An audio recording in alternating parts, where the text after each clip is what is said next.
আসসালামু আলাইকুম, subscribe my channel MBA with Abir for more videos. আমি আজকে কথা বলবো গুড ভেন্ডর এবং ব্যাড ভেন্ডর ব্যাপারটা নিয়ে। আমরা যারা বিজনেস করতে চাচ্ছি বা বিজনেসে আসি তাদের ক্ষেত্রে এই গুড ভেন্ডর এবং ব্যাড ভেন্ডর চেনাটা খুব ইম্পর্ট্যান্ট ব্যাপার। তারা যদি সঠিকভাবে না ইউটিলাইজ করতে পারে তাদের বিজনেসে সমস্যা হইতে পারে।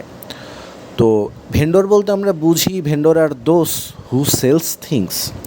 তো আমি যদি দুই ধরনের ভেন্ডর নিয়ে কথা বলি, এক ধরনের ভেন্ডর যাদের কাজ অনেক ভালো, যাদের প্রোডাক্টের কোয়ালিটি অনেক ভালো, তারা টাইম ম্যানেজমেন্ট এবং মেনটেনে খুব বেটার এবং সব কিছুতে ওভারঅল তাদের রেপুটেশন অনেক বেটার।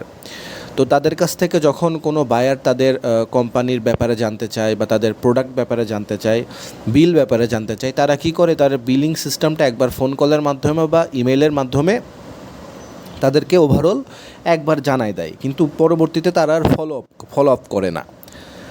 এরপর আমি যদি সেকেন্ড ভেন্ডরের কথা বলি, যাদের কোয়ালিটি খুব একটা ভালো না, তারা টাইম ম্যানেজমেন্টে খুব একটা সিরিয়াস না এবং তাদের রেপুটেশন মার্কেটে খুব একটা ভালো না, তাদেরকে সেলাররা তাদের তালিকায় রেখে দিয়েছে, কারণ সাপ্লাইয়ের হাতে রাখতে চায়। তারা যখন তখন তাদের প্রোডাক্ট লাগতে পারে, সেক্ষেত্রে রেখে দেয়।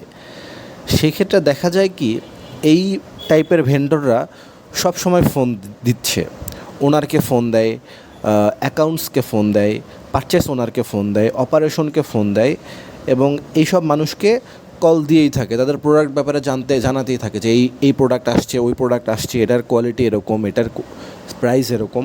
এতে করে বারবার ফোন দেওয়ার পরে তাদের মধ্যে একটা ভালো কমিউনিকেশন, ভালো রিলেশনশিপ তৈরি হয় এবং যখন তাদের সাইকোলজিক্যাল মাইন্ডে যখন প্রোডাক্টের ব্যাপারে তারা ভাবে, বায়ার কোনো প্রোডাক্টের ব্যাপারে ভাবে, তো ওই ভেন্ডরের কথাটাই তাদের মাথায় আসে এবং তার কাছে অর্ডার দেওয়াটা তাদের কাছে নর্মালি হয়ে যায় এবং একটা ভালো সম্পর্ক হওয়ার কারণে তারা অন্য কোনো ভেন্ডরের কাছে আর যেতে চায় না।